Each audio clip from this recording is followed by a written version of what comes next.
Hello, welcome back to our YouTube channel. Today, I'm thrilled to take you on a journey through an extraordinary film called The Flash. Before we delve in, I kindly request you to subscribe to our channel and show your appreciation by hitting the like button. If you haven't watched it yet, be warned that spoilers lie ahead. Watch out and take care. In the heart of Central City, the film commences with Barry Allen, portrayed by Ezra Miller, pausing to grab a sandwich prior to commencing his workday. During his sandwich's assembly, he receives a call from Alfred, embodied by Jeremy Irons, who briefs him on an urgent mission. Swiftly donning his Flash attire, Barry hurtles towards a collapsing hospital, preventing a disastrous sinkhole incident. Though he successfully rescues those on the ground floor, a section of the edifice crumbles, endangering infants, a nurse, and a dog from the maternity ward. The newborns, along with the nurse and canine, teeter perilously close to the window's edge.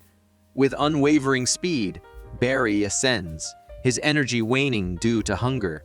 He ingeniously gains access to a vending machine, voraciously consuming snacks until his vitality is replenished, enabling him to rescue each infant and ensure the nurse's and dog's safety.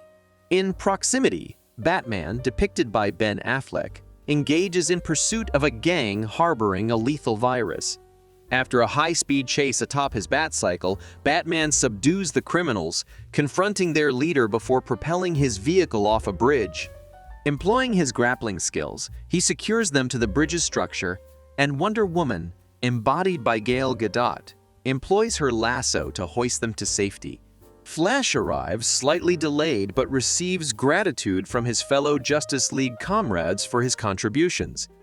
Subsequently, Barry rushes to the research center where he is employed, arriving tardily to encounter colleagues Patty Spivot, enacted by Saoirse Monica Jackson, and Albert Desmond, played by Rudy Mancuso, waiting. Their superior reprimands Barry for his habitual tardiness and unjustly takes credit for recent advancements during a press interaction. Among the journalists, Iris West, embodied by Kiersey Clemens, identifies Barry from their college days and endeavors to discuss the impending trial of his father, Henry, portrayed by Ron Livingston. Henry, wrongfully convicted of his wife Nora's, embodied by Maribel Verdú, murder, has been incarcerated for over 2 decades. Barry unwaveringly maintains his father's innocence. Later on, Barry engages in a conversation with Henry via telephone, deliberating on security recordings extracted from the shop where Henry happened to be present. This serves to corroborate Henry's whereabouts during Nora's demise. However, Henry's visage remains obscured, casting doubt on the admissibility of this crucial evidence. Fearing its insufficiency, Barry attires himself in his Flash ensemble, dashing back to the abode of his youth. A rush of memories inundates him as he revisits his childhood, back to the fateful day. Henry, his father, departs briefly to procure a can of tomatoes, a necessity for Nora's dinner preparations. Upon his return, Nora's anguished cries pierce the air. Rushing into the kitchen, Henry discovers her lifeless form, a knife embedded in her chest. The devastating image etches itself into Barry's mind as he helplessly witnesses his father cradling his deceased mother. Subsequently, Barry accelerates to an astonishing velocity, granting him the ability to observe the day's occurrences unfold, culminating in his heroic act of rescuing the infants. Epiphany strikes. Barry comprehends his potential to traverse time, possibly spanning a day's worth of history. He imparts this revelation to Bruce. In response, Barry suggests extending this temporal excursion to rescue not only his own mother, but also Bruce's parents. Yet, Bruce imparts the notion that confronting these traumatic junctures shapes their essential identities. Following their exchange, Bruce takes his leave, making way for Iris, who rendezvouses with Barry to discuss Henry's legal predicament. Through deliberation, Barry arrives at a pivotal realization: a conceivable method to reverse Nora's tragic fate. The strategy involves embarking on a temporal journey to avert Nora's death by placing the can of tomatoes in her shopping trolley, ensuring she doesn't overlook it, and thereby eliminating Henry's need to step out. This endeavor proves fruitful, forestalling Nora's demise and fostering a reality where Barry retains both his parents. However, as Barry reaches the age of 18, an ominous speedster antagonist emerges, abruptly expelling him from the Speed Force and depositing him in front of his residence. Filled with emotion, Barry enters his home, beholding his revived mother and unimprisoned father. Amid a shared meal, his astonishment peaks when he spots his 18-year-old self, dubbed Barry 2, approaching. Barry intercepts his younger counterpart, leading him to a private conversation where he unveils his superhuman abilities and the future timeline he hails from.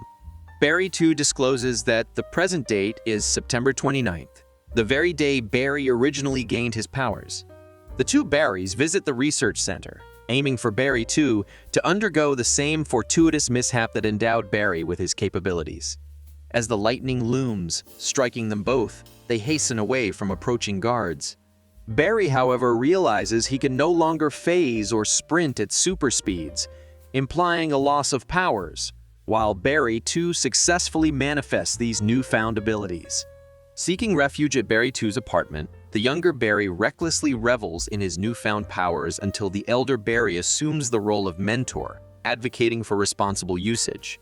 The following day, as Barry hands over the suit to Barry 2, they encounter a throng of onlookers gathered to witness reports about General Zod, portrayed by Michael Shannon, and his contingent of Kryptonians descending upon Earth in search of who Barry believes to be Superman. Returning to Barry 2's apartment, they discover that Patty and Albert are romantically involved and are also Barry 2's roommates. Barry endeavors to locate other members of the Justice League within this altered timeline. He discovers that Victor Stone has yet to transform into Cyborg, Thomas Curry, enacted by Tamura Morrison, did not marry Atlanta or have Arthur, and Wonder Woman is absent from existence. However, the presence of Batman is corroborated, prompting Barry to set out in search of him. The two Barrys make their way to Wayne Manor to locate Bruce, only to find an older, disheveled version of Bruce, played by Michael Keaton, who is solitary following Alfred's demise. Bereaved and bitter, he has retired his role as Batman, as Gotham City now enjoys unparalleled safety.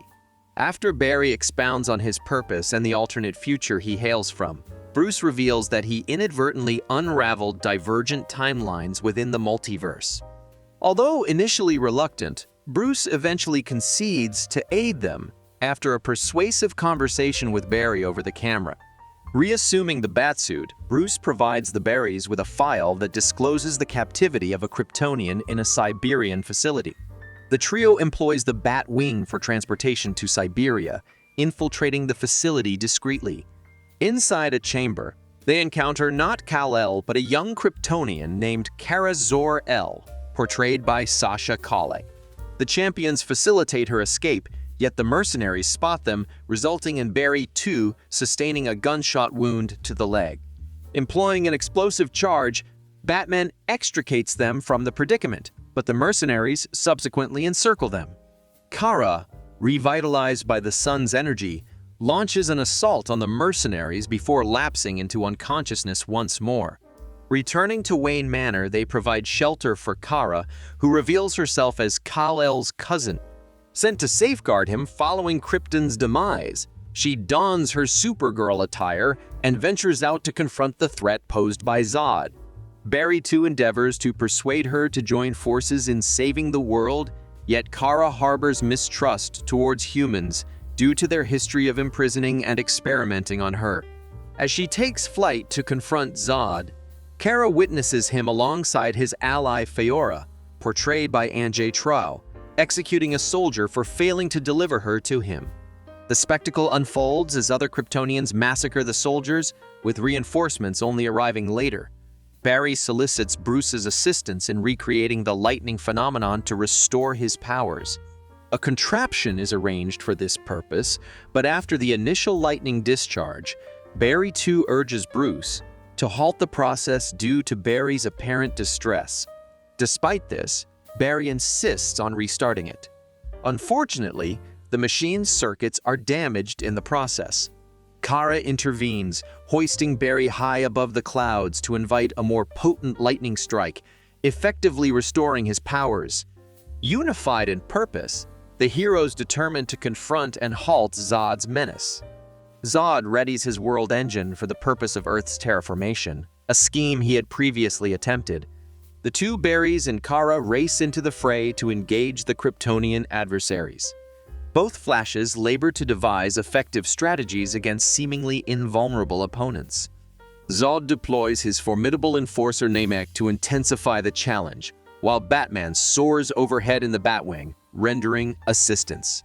Facing off with Zod, Kara learns that they have been pursuing her instead of Kal-El all along, seeking her blood to reconstruct Krypton using the Codex. Upon Zod's confirmation of Kal-El's demise, Supergirl launches an assault against him. However, Zod and Faora prove overpowering, leading to Kara's impalement and the successful extraction of her blood. Batman also makes a valiant sacrifice, crashing his jet into Zod's aircraft, although it fails to annihilate the threat. Devastated by the loss of their comrades, the two Barrys undertake a temporal journey to rescue them. Tragically, Kara still meets her demise, and Batman falls in combat against Namek. Barry grieves for Bruce before they manage to eliminate Namek and employ a fragment of his armor to vanquish Faora. Barry, too, then initiates a retreat through time, with Barry in pursuit. Their venture into the Speed Force ensues, ensnaring them in an inescapable loop as each timeline culminates in the deaths of Kara and Bruce, alongside Earth's destruction by Zod. Amidst Barry's escalating frustration in attempting to restrain Barry too, a malevolent speedster, the very catalyst of this turmoil, emerges. A much older Barry, now labeled Dark Flash. This Barry, driven by relentless determination, has been ceaselessly attempting to rectify the chaos. Consequences unravel as diverse worlds and timelines collide. This features various incarnations of Flashes, Teddy Sears as Jay Garrick, an alternate Batman, Adam West, an alternate Supergirl, Helen Slater, and a multitude of alternate Supermen, including George Reeves, Christopher Reeve, and even the unexpected appearance of Nicolas Cage. Dark Flash readies to deliver a lethal blow to Barry, who sought to revert the saving of Nora. Unexpectedly, Barry too intercepts the deadly strike, obliterating Dark Flash and restoring equilibrium across the other realms. As Barry mourns his younger self's sacrifice, he embarks on a reverse journey through time. Barry revisits the grocery store, ready to extract the tomato can from Nora's cart. Engaging in a brief conversation, he reveals that this encounter marks his final interaction with his mother before tears overcome him. Nora offers solace, prompting Barry to steal a final glimpse of his mother before executing the switch. Subsequently, he returns to his original timeline, not without noticing the surveillance camera positioned within the store. Arriving, belatedly, at Henry's trial, Barry witnesses his lawyer present newly enhanced footage, a result of Barry's strategic camera adjustment. This compelling evidence substantiates Henry's alibi and absolves him of any guilt, securing his freedom. Following the trial, Barry coincidentally encounters Iris once more, leading to the arrangement of a dinner rendezvous. Just as he pulls up to the courthouse, Bruce calls to convey his congratulations, albeit with a shocking revelation. The Bruce on the line is not the familiar figure, but rather portrayed by George Clooney. Thank you for watching this video. Don't forget to share your thoughts and favorite moments from the movie in the comments below. Don't forget to smash that like button, subscribe to our channel, and hit that notification bell so you never miss out on exciting movie recaps like this one. Do you want to keep the entertainment going? Check out this related video to see more of this, and I look forward to seeing you in the next video.